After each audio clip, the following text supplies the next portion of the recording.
এই রাজারামপুরে পৌঁছানোর জন্য আর কোনো রাস্তা নেই। ব্রিজ পার করতেই আমরা বাড়ি পৌঁছে যাব। না, আমার ভয় করছে। আর একটু ধৈর্য ধরো। এই ব্রিজে আসার সাহস কি করে হলো তোমাদের?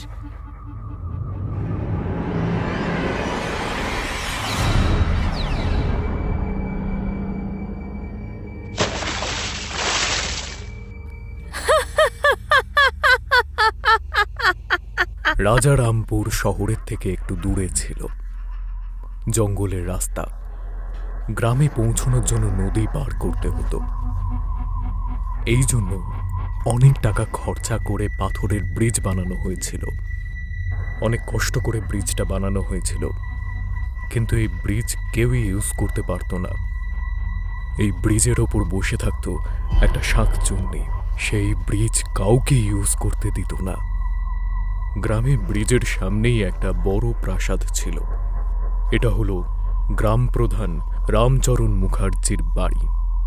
এর ছেলে বিক্রম শহরে বড় সিভিল ইঞ্জিনিয়ার।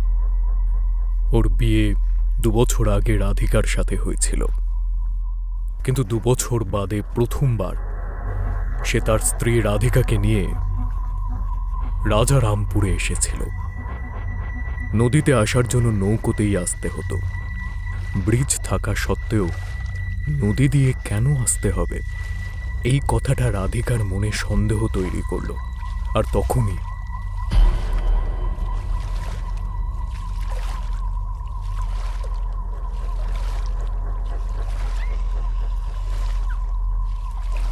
ওর জানলা থেকে সেই ভয়ঙ্কর ব্রিজ দেখা যেত। আর রাতে তো সেটা আরো বেশি ভয়ানক হয়ে উঠত। বিভিন্ন রকম অদ্ভুত অদ্ভুত শব্দ সে শুনতে পেত। এমন মনে হতো যেন কেউ তাকে ওই ব্রিজে ডাকছে।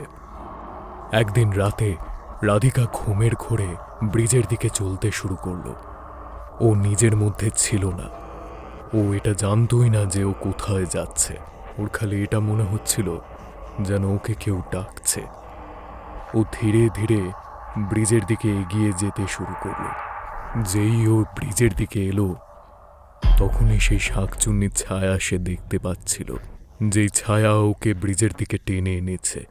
যেই ও নিজের পা ব্রিজের ওপর রেখেছে, সে জলের মধ্যে পড়ে গেল। রাধিকার স্বপ্ন ভেঙে গেল। কিন্তু আশ্চর্যের কথা এটাই যে ও পুরোপুরি ভিজে গিয়েছিল, যেন এইমাত্র সে স্নান করে উঠে এসেছে। ওর সাথে কি হচ্ছিল, কেন হচ্ছিল, ও কিছুই বুঝতে পারছিল না। ওর পাশে বিক্রমও ছিল না। এত রাতে বিক্রম কোথায় গেল, এটা খোঁজার জন্য রাধিকা বেরিয়ে পড়ল। আর সে দেখতে পেল বিক্রম কাদের সাথে যেন ফিসফিস করে কথা বলছে।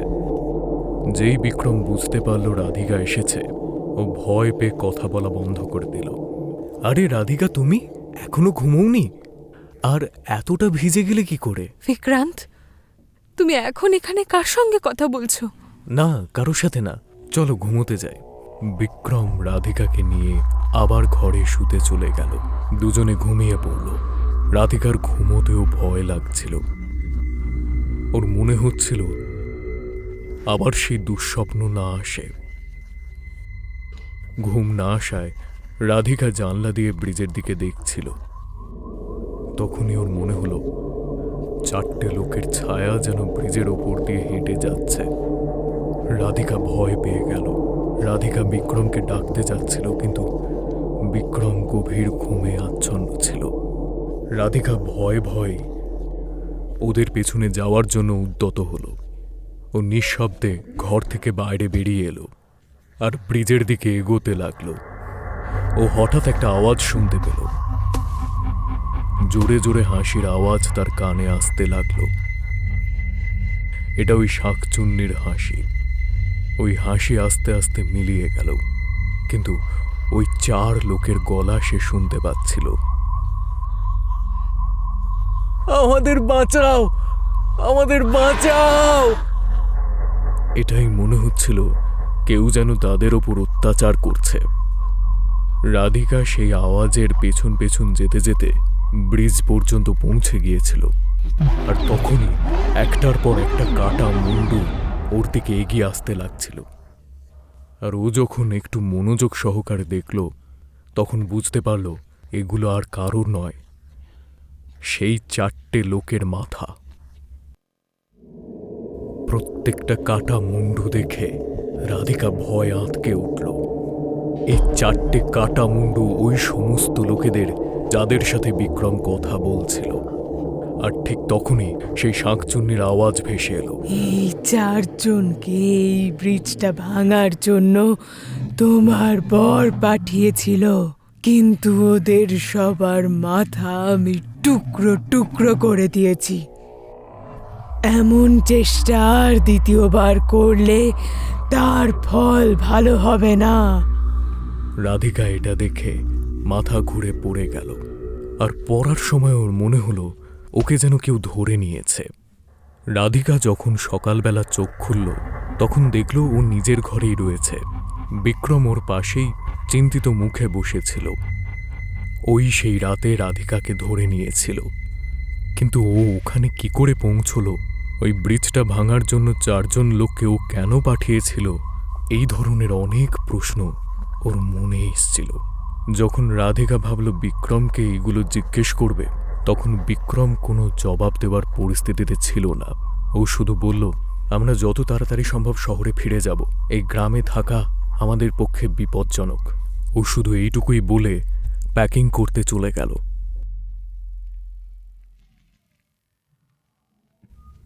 বিক্রম আর রাধিকা নৌকোয় বসে শহরে রওনা দিল। যাওয়ার সময় রাধিকা ওই ব্রিজটাকে দেখছিল। আর ঠিক এই সময় হঠাৎ করে ঝড় উঠল। নদীর ঢেউ উত্তাল হয়ে উঠল, যেন সমুদ্রে ভূমিকম্প সৃষ্টি হয়েছে। নৌকো টলমল করছিল। আর ঠিক তখনই ওই শাঁকচুন্নির আওয়াজ শোনা গেল। খবরদার এই গ্রাম থেকে যদি বাইরে যাওয়ার চেষ্টা করো, বিক্রান্ত আর ওর স্ত্রী এখন এই গ্রামেই বন্দি থাকবে। আবারও যদি নদী পার করার চেষ্টা করো, তবে পুরো গ্রাম তছনছ করে দেব। এই কথা শুনে বিক্রম আর রাধিকা ভয় পেয়ে গেল। নদীর ধারে থাকা গ্রামের মানুষজনও এটা শুনে ভয় পেয়ে গেল, কারণ এতদিন পর্যন্ত কেউ ব্রিজ পার করতে পারত না, আর এখন নদীর ওপর দিয়েও কেউ যেতে পারছে না। আর ঠিক এই সময় একটা বড় ঢেউ এলো। বিক্রম আর রাধিকা সাঁতার কাটতে কাটতে আবার নদীর ধারে এসে পৌঁছল। রাধিকা আর বিক্রমকে রাজারামপুরেই থাকতে হলো সেই দিন। রাধিকা প্রেগনেন্ট ছিল। ও খুব তাড়াতাড়ি বাচ্চার জন্ম দিত। আর রাধিকার সেই রাতে আসা ব্রিজের দুঃস্বপ্ন বন্ধ হলো। সেই রাতে তার খুব ভালো ঘুম হলো। রাতে জানলা বন্ধ থাকার দরুনও ঠান্ডা হাওয়া আসত। কিছু মাস পরে রাধিকা একটা বাচ্চার জন্ম দিল। গ্রামে বাড়িতে সবাই খুশি ছিল, কিন্তু এটা মনে হচ্ছিল তার যেন কোনো খারাপ নজর তাদেরকে দেখছে। আবার শহরে ওরা কবে ফিরতে পারবে এটাই ভাবছিল। রাধিকার আরেকটা অন্য বিষয়েও চিন্তা ছিল। ওর মনে হচ্ছিল বাচ্চার আশেপাশে কেউ একটা রয়েছে। বাচ্চা তার মাকে নয়, বরং অন্য কাউকে দেখছে, অন্য কাউকে দেখে হাসছে, অন্য কারোর সাথে খেলছে। কাউকে দেখা যাচ্ছিল না, তবুও বাচ্চা কোনো এক অদৃশ্য শক্তির সাথে খেলছিল। আবার রাতে রাধিকা স্বপ্ন দেখতে শুরু করল। ওই ব্রিজ দেখতে পেল একটা বাচ্চা ওই ব্রিজ দিয়ে হামাগুড়ি দিয়ে হেঁটে আসছে। বাচ্চাটি এগিয়ে আস্তে আস্তে ব্রিজের কিনারে এসে পৌঁছেছিল। তাকে ওই শাঁকচুন্নি ডাকছিল। ওই বাচ্চাটা ওই শাঁকচুন্নির একেবারে কাছে চলে এসেছিল। শাঁকচুন্নি তার দিকে এগিয়ে আসছে। যেই ওই শাঁকচুন্নি বাচ্চাটিকে ধরে ফেলে, তখনই রাধিকার ঘুম ভেঙে যায়। রাধিকা দোলনার দিকে যখন দেখল, সেখানে বাচ্চা ছিল না। সে জানলা দিয়ে বাইরের দিকে দেখতে পেল বাচ্চা ব্রিজের ওপর দিয়ে হামাগুড়ি দিয়ে কারোর সাথে চলে যাচ্ছে। রাধিকা এটা দেখে ভয় পেয়ে গেল। সে বিক্রমকে ডাকল। সে ভয় পেয়ে গেছে। দুজনে দৌড়তে দৌড়তে ব্রিজের দিকে পৌঁছে গেল। ওখানেই দাঁড়াও, এই ব্রিজের কাছে কেউ আসবে না, শুধু এই বাচ্চাটাই আসবে, আর এবার থেকে এই বাচ্চা আমার কাছেই থাকবে। এই কথা শুনে দুজনেই খুব ভয় পেয়ে গেল।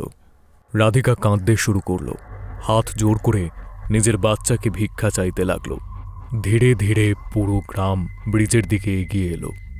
এখন শাকচুন্নি তাদেরকে পরিষ্কার দেখতে পাচ্ছে। সে লাল শাড়ি পরে দাঁড়িয়ে আছে, তার চুলগুলো উস্কো খুস্কো, কপালে বড় লাল টিপ। লাল চোখগুলো দেখে ওরা ভয় পেয়ে গিয়েছিল। আর সবচেয়ে ভয়ঙ্কর কথা এটা, ওই শাকচুন্নির কোলে বিক্রম আর রাধিকার ছোট বাচ্চাটা ছিল। না, আমাদের সন্তানকে আমাদের কাছে ফিরিয়ে দাও। কি ক্ষতি করেছি আমরা তোমার? কি ক্ষতি করেছিস তা তোর স্বামীকেই জিজ্ঞাসা কর যে ও আমার কি ক্ষতি করেছে। শাকচুন্নির কথা শুনে রাধিকা বিক্রমের দিকে তাকালো। ও ঘাবড়ে গেল, আর তারপর সে সমস্ত সত্যি বলেই দিল। বিক্রম বলতে শুরু করল, 4 বছর আগে আমার কোম্পানি রাজারামপুরে ব্রিজ বানানোর কন্ট্রাক্ট পেয়েছিল। অনেকগুলো শ্রমিক লাগিয়ে ব্রিজ বানানোর কাজ শুরু হলো। ব্রিজের কাজ যখন শেষ হয়ে আসছিল তখনই ব্রিজ ভেঙে পড়ল। ব্রিজ বানানোর পরেই ভেঙে পড়াতে সবাই খুব ভয় পেয়ে গেল। এই কথা ছড়িয়ে পড়ার আগেই আবার ব্রিজ বানানো শুরু হলো, কিন্তু ব্রিজ আবার ভেঙে পড়ল। বারবার চেষ্টা করেও ওই ব্রিজটা বানানো সম্ভব হয়নি। খরচা বাড়তে শুরু করেছিল, আর এইদিকে ডেডলাইনও শেষ হয়ে আসছে। 2 বছর হয়ে গেছে, কিন্তু ব্রিজ এখনো বানানো যায়নি। কন্ট্রাক্ট হাত থেকে বেরিয়ে যাওয়ার ভয় ছিল। আমি খুবই চিন্তিত ছিলাম। তখনই একজন বলল, সাহেব, আপনি জানেন না এই ব্রিজ এভাবে কোনোদিন বানানো সম্ভব নয়। তাহলে কি করে বানানো সম্ভব? কোনো টেকনিক্যাল প্রবলেমই নেই, তবু ব্রিজ বানানো সম্ভবই হচ্ছে না। এটা টেকনিক্যাল প্রবলেম নয় স্যার, নদী তার ওপরেই ব্রিজ বানাতে দেবে না। যদি আপনাকে ব্রিজ বানাতেই হয় তাহলে প্রথমে নদীতে বলি দিতে হবে। কি বলি দিতে হবে? এটা কি কথা হলো? ব্রিজ বানানোর জন্য টাকা, কারিগর, প্ল্যানের দরকার হয়। বলি চড়ানোর মতো এই সমস্ত কুসংস্কার বাদ দাও। এই সব তো আপনার কাছে প্রথম থেকেই ছিল, কিন্তু ব্রিজ কি বানানো সম্ভব হলো? কারণ নদী নিজের ওপর ব্রিজ বানাতে দিচ্ছে না। নদীর দরকার নরবলির। একটা বাচ্চার বলি দেওয়ার পর দেখুন, ব্রিজ কিছু মাসের মধ্যেই ঠিক দাঁড়িয়ে যাবে, কোনো রকম বাধা ছাড়াই। আমি প্রথমে এই কথাটা বিশ্বাস করিনি, কিন্তু তারপরে গ্রামের লোকও আমাকে এই কথাই বলল, আর আমিও এই সমস্ত কুসংস্কারে বিশ্বাস করতে শুরু করলাম। ব্রিজটা তৈরি করা তখন আমার কাছে সবথেকে গুরুত্বপূর্ণ ব্যাপার ছিল। জিজ্ঞাসাবাদ করার পর আমি জানতে পারলাম রাতে একটা বাচ্চাকে বলি দিতে হবে। এই বাচ্চাটাকে কোথায় পাওয়া যাবে এটা আমি বুঝতে পারছিলাম না। তখনই আমার মনে হলো ব্রিজ বানানোর এক কারিগরের কথা। ও আর ওর স্ত্রী ব্রিজ বানানোর কাজে যুক্ত ছিল। ওদের একটা ছোট বাচ্চা একটা ঝুলিতে শুয়েছিল। আমি কারিগরের সাথে কথা বললাম, আর বাচ্চার বদলে আমি ওদের অনেক টাকা দেওয়ার কথা বললাম। কারিগরের স্ত্রী এই কথা শুনে প্রচণ্ড রেগে গেলেন। ও কাঁদতে শুরু করলো। ও একেবারেই এটার জন্য প্রস্তুত ছিল না, কিন্তু ওর স্বামী এটার জন্য রাজি হয়ে গিয়েছিল। আমি ওকে টাকা দিলাম, আর ওর স্ত্রীর থেকে বাচ্চাকে ছিনিয়ে নিয়ে চলে গেলাম। বাচ্চার কান্না শুনে ওর মা জেগে গেল। আমাদের পেছনে দৌড়তে দৌড়তে এলেন। তিনি চিল্লাচ্ছিলেন, কিন্তু তার আগেই ওনার বাচ্চাটাকে বলি দেওয়া হয়ে গিয়েছিল। ওর স্বামী ওকে কোনোভাবে সামলালেন। ব্রিজের কাজ শুরু হলো, কিন্তু এইবার ব্রিজের জায়গা বদলে গেল। সত্যি কথা বলতে ব্রিজের জায়গায় নদীর প্রবাহ বেশি ছিল। যেখানে কম প্রবাহ ছিল ওখান থেকেই ব্রিজ বানানো শুরু হলো। তখন ব্রিজ কোনো রকম বাধা ছাড়াই সম্পূর্ণ হয়ে গেল। ব্রিজ বানানোর জন্য ওই বাচ্চাটার বলি কোনো প্রয়োজন ছিল না, কিন্তু আমি গ্রামের লোকেদের কথা শুনে ভুল করে বসলাম। ওই বাচ্চাটার মা কাঁদতে শুরু করলেন। তিনি পাগল হয়ে ওই ব্রিজটার ওপর পাথর মারছিলেন, বলছিলেন এই ব্রিজের মধ্যেই তার বাচ্চার সমাধি রয়েছে। তারপর একদিন ব্রিজের কাজের সময় ব্রিজের একটা পাথর ওর মাথায় পড়ে ওর মৃত্যু হলো। আমি কখনো ভাবিনি। ওই ঘটনার পর ব্রিজের কাজ শেষ হতে আমি গ্রাম থেকে পালিয়ে গেলাম, কিন্তু ওই স্ত্রীর আত্মা এখনও তার বাচ্চার সমাধিকে রক্ষা করার জন্য এখানেই রয়েছে। এই কথা শুনে শুধু রাধিকাই নয়, পুরো গ্রামের লোক অবাক হয়ে গেল। আমি সেই, আর এখন আমি তোমার সন্তানের প্রাণ নেব। তখন তুমি জানতে পারবে কেমন লাগে যখন কোনো মায়ের সঙ্গে অন্যায় হয়, কতটা কষ্ট হয়। শাকচুনির কথা শুনে রাধিকা দৌড়তে দৌড়তে ওই শাকচুনির কাছে গেল। না, এমনটা করো না। যে অন্যায় আমার স্বামী করেছেন সেটা তুমি করো না। নিষ্পাপ শিশুকে তুমি মেরো না। ও তো সবার ভালোর জন্য এই ব্রিজ তৈরি করতে চেয়েছিল, আর যে ভুলটা হয়েছে তার জন্য তুমি আমার প্রাণ নিয়ে নাও। আমি বুঝতে পেরেছি তুমি রাক্ষসী নও, তুমি সন্তান হারা মা। তুমি কখনোই একজন সন্তানকে মারতে চাইবে না।